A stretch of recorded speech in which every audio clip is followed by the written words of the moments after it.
Welcome to the Rise Up For You podcast, where thought leaders, entrepreneurs, and executives from around the world share their practical tips, strategies, and stories to help you unleash your potential and achieve your goals.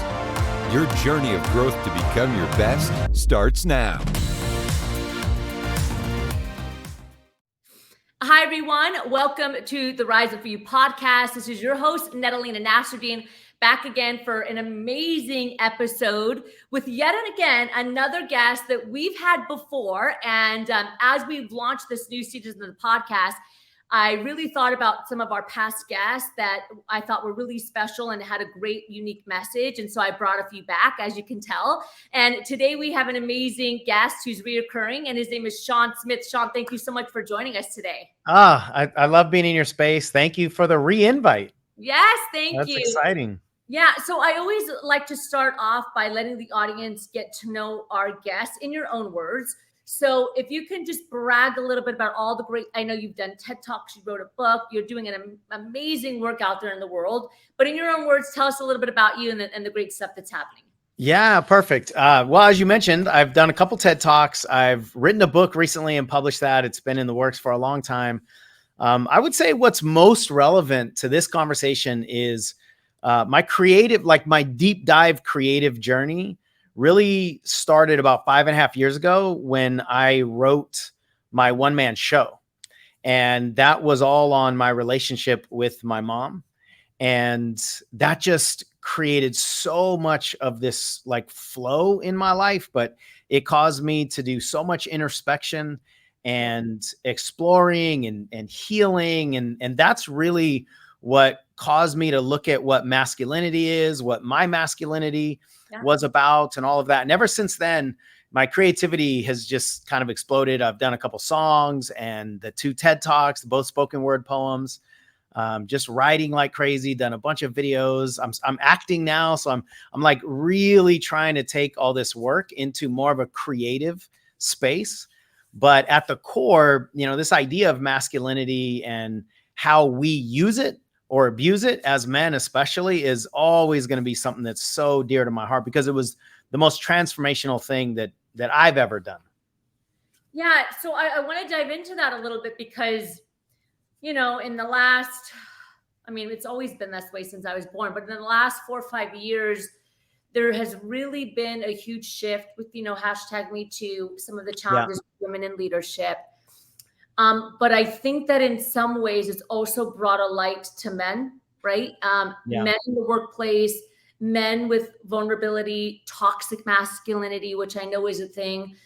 I really want to talk about that today and focus on that because I think it's very, very challenging for men today. And I'm sure there's a lot of people listening that are like, are you kidding? Like, you know, women are really struggling, which I'm not saying that they're not. I'm a woman myself, but I have 2 brothers and I see the challenges that are happening with, you know, can I be masculine? Can I not? What's too masculine? What's too feminine? How do I show up in the workplace? How do I be? Can I be emotional? Like there's almost like a crisis identity with men. So I don't even know where to start. I just know that I think it's a conversation that I would like us to jump into. So I'm going to throw the ball in your court and what's happening? Yeah, well, that's the best way to start. Just and it's and it's not a linear, like simple conversation either. So I don't know that there is necessarily a front door to this conversation. But toxic masculinity, I think, is a very charged term. Yeah, and I think it's important that we can explore, right? Like you mentioned, women are having a hard time, and people of color and like all these marginalized groups and men are also having a hard time. And it doesn't do us any good to like compare who has it worse or anything like that, because then that doesn't allow us to explore the valid discussions about what is challenging to all of us, but then what's also challenging uniquely to certain groups. And so I agree that men are, and there's a lot of studies that are really looking at the effects over the last several years of men and relationships and the effect of social media and, all the things. And I feel like men don't really have as much connection. I think most of us don't have as much connection as we once did, unless we actively seek it out. But I think it's pretty easy for men to just try to find our purpose in something really shallow, or we just think that our usefulness is in our ability to provide or our ability to protect our family. I think, at the core of masculinity, we find meaningful identity in our ability to perform, protect, and provide. I would say those are the three main things that masculinity, that we're programmed to have value in as men. And that's usually coming from other men. The idea of toxic masculinity, I think, is also really important. Now, a lot of people attack that phrase because they think that we're saying masculinity is toxic. Yeah. And that's not what we're saying. We're saying there's a form of masculinity that becomes toxic. Yes. And so it's how are we using now to go one level deeper than that? My take is that there's this masculine wound, and how we relate to the masculine wound is what becomes toxic, right? And generally what men are programmed to do is if anything is taken from us, then we need to retake that from somebody else, right? So if we are the victims of whether it's abuse on some level, or bullying, or just, whether it's in sports or school or performance of any kind, if we feel like we're a loser, like we need to feel like a winner, which comes down to a big word that you said that's really important, which is identity. And so what is it that's going to make us feel like a winner? And usually that's some form of control, dominating, competing, overpowering. And so if I feel inadequate as a man, my male programming, and there's a distinction between male and masculine also, right? Masculine is an energy. Everybody has both masculine and feminine energy. And then there's also a distinction between male and female programming. A lot of that has to do with society and our in-groups. But as a man, our male programming is usually that we have to be the fastest, the strongest. We have to be able to outcompete people. So when we feel like a loser, we have this urgency to do anything that we possibly can to regain that sense of being a winner.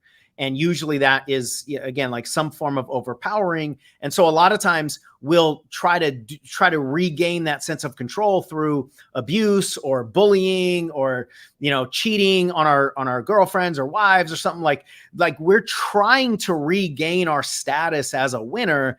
And that behavior is what's toxic. So it's not masculinity. It's how we use this wound, how we relate to it, and then how do we try to regain our identity as a winner, as a strong man, as a provider. And then that's where, and of course there's not like one brushstroke that's going to explain away everything, but we really have to understand the bigness of some of this stuff. And then if you look through that lens, it's actually really simple to see our wounds, if we're just talking about men, to see our wounds through the filter of that's a wounded little boy, right? That's a little boy that's still looking for something, and this is the best way that he can get it. And, it never works. Like overpowering somebody, trying to take what you think was taken from you never works. And it just creates this cycle of abuse. And one final thing I'll throw back to you is that the idea of toxic masculinity is actually how I, my very first poem was written just a few years ago, like about 5 years ago, when somebody asked me about toxic masculinity, because Gillette had run an ad campaign and it had created a stir. And somebody asked me what my take on that was. And I didn't know the phrase before that. And then I just felt this like download, and I started to write a response back to her. But then it turned into this poem that's like a 13-minute poem. It's Wow. on YouTube. If we want to share it with your listeners, we certainly can. Yeah. But and that was my like dive into what is this toxic masculinity, and what does it mean to be a man? It's a gigantic conversation, but we got to dive in and start exploring it. So I want to ask a question that is a controversial one, but do you think that the energetic roles, right? feminine, masculine, and let's even say like gender roles that are male and female right now. We're just talking about the two. Mm-hmm. Do you think that like over the last 10 to 15, 20 years, women's role in society has changed? They've become more assertive in their career, in some ways more direct. And, sometimes I've heard many women express that they feel like they need to be like more masculine in the workplace. Yeah. And then it is hard to turn off in the relationship with their spouse, right? So then there's the masculine energy there. Do you think that some of the challenges that are happening specifically with men is because like the energies aren't cohesive anymore, right? Like feminine energy, masculine energy, balancing one another. And again, we both have them. I have masculine energy and I have feminine energy. But do you think that like the dance, specifically in romantic relationships and parenting, is off, which is creating like this identity crisis specifically for men? Like they don't know how to be men anymore? Yeah, I think that's a great question. And I think, so my short answer is yes. And I think it's because it's like, it comes down to what we're comfortable with, right? And so if you just go back, I mean, it was what, 100 years ago that women were given the right to vote. And Not that long. was, Yeah. and that was really, if you really look into it, it wasn't that men wanted women to vote. It's just that men wanted a second vote, right? And so they wanted the women to cast another version of their vote. So there wasn't like this inequality that a lot of men were, not all men, obviously, but like the institution of masculinity and especially the oppression of women. It wasn't like, hey, yeah, we feel bad about, oppressing you for all these years, and now we want equality. But if we just take a look at the lens of simplicity, up until very recent, I love that you even prefaced this by saying we're going to get potentially a little controversial here. Up until the equality, right, or at least the beginnings of the equality, roles were simple.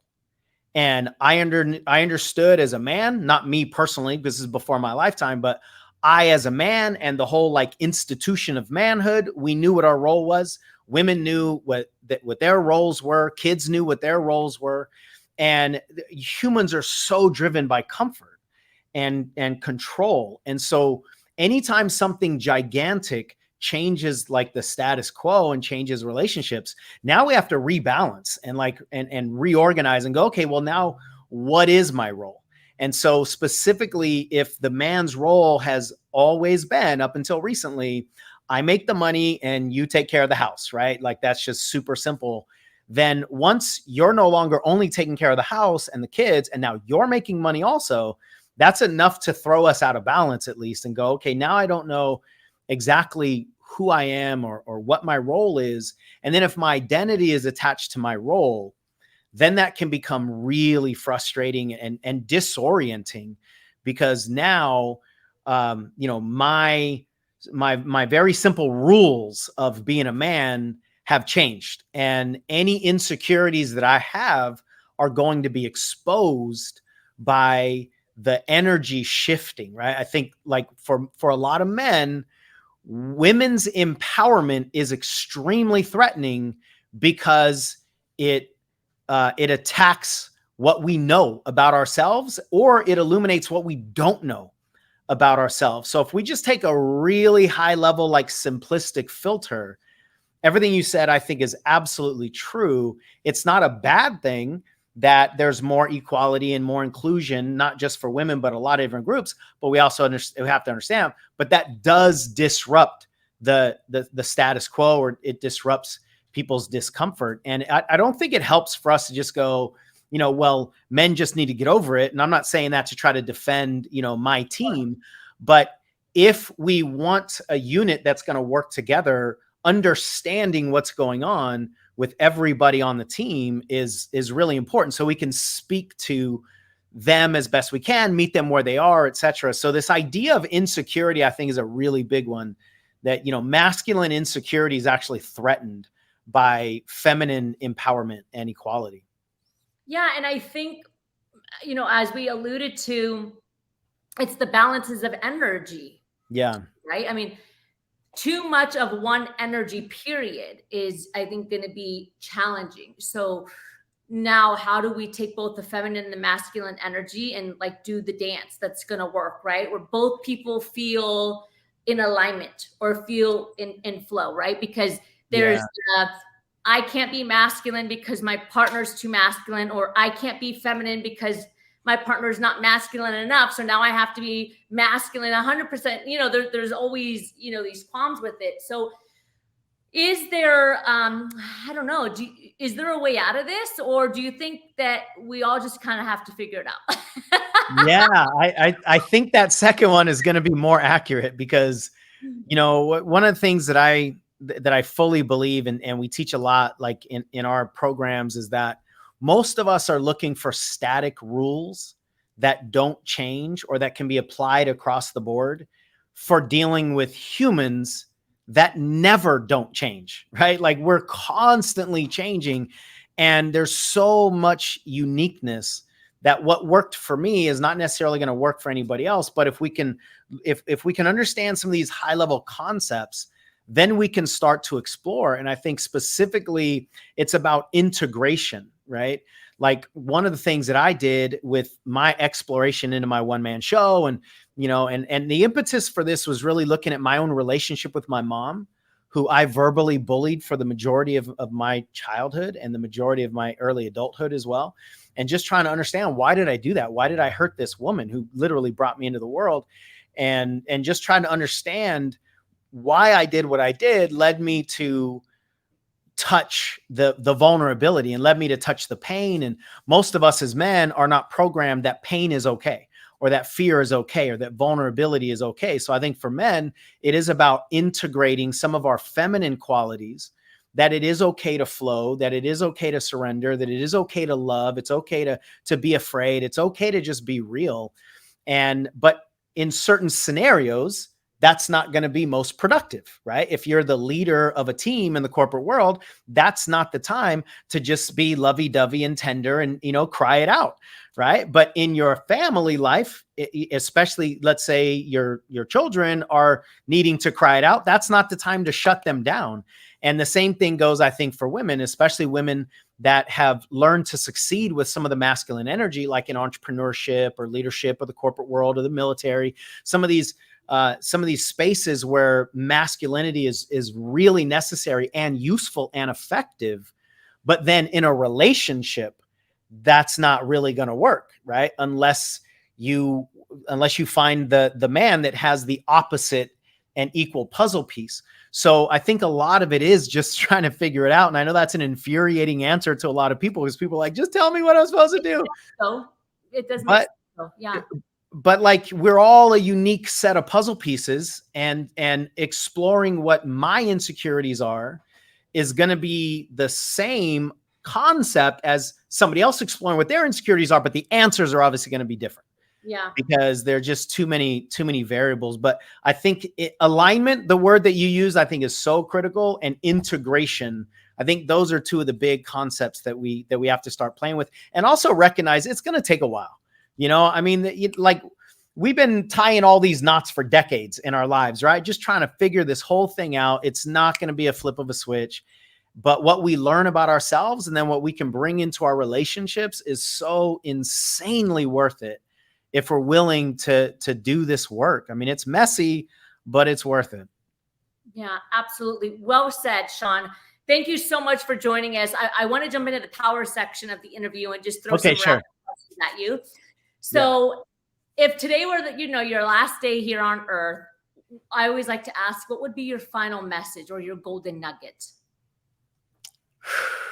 You know, well, I know that's I'm just going to pass on the final message that I got from my dad during his final words to me. When I asked him a version of that same question, he said, just be who you can be, do what you can do, and live a good life. And that resonates so deeply with me that I'm just going to pass the torch on that one as well.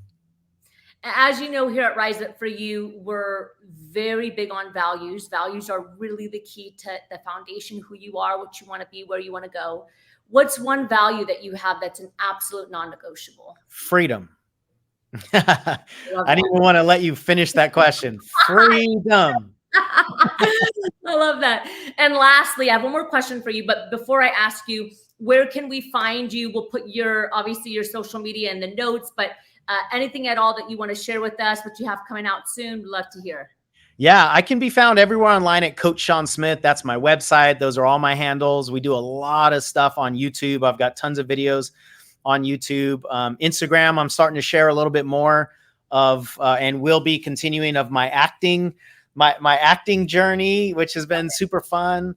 That's the main thing that's got me really excited is trying to take a lot of these transformational experiences and messages and put them into film, so that we can just, make a lot of this like healing and transformation a part of the common narrative. So that's what I'm most excited about. I love it. Thanks so much, Sean, for joining us. So final question for you. Yeah. As you know, and I believe I asked you this on episode 100, 400 episodes ago, as you know, we're the company Rise Up For You. What comes to mind for you when you hear that phrase, rise up for you? Authenticity is what comes to mind. So number one, because I see authenticity in you. And I don't know, we've known each other for 10 plus years or so. Yeah. And I've been in your space personally. And so I've always appreciated your willingness to just have authentic conversations. But what I love about those 4 words is for you. And what does rise up for you mean to you? And I think what all of us are wondering is, can we succeed? But I think a more important question is, can we succeed as ourselves? Like, we don't have to turn into anybody else to have success. And that's what I see rise up for you. So even the rise up is aligned with what that means for you and what your purpose is in the world and what your values are and what does alignment mean. But I think if most of us could just become a more actualized version of our authentic self, then this world would be such a different place. It'd be one of more compassion and love and connection and collaboration and co-creation and creativity and all the things that I think we need right now. And I think that starts with our authentic selves being realized and actualized. I 100% agree. Sean, thank you so much for joining us today. It's really a pleasure to have you. I appreciate you, Netta. Take care. Thank you. And thank you, everyone, for joining the Rise Up For You podcast. Every single week, we're bringing amazing entrepreneurs, thought leaders, experts from around the world. Their sole mission is to help you become your best, help your team become your best, and really tap into your potential so that you can go out there and make a change in the world. Thank you, everyone. I'll see you on the next episode. Thank you, Sean. Thank you.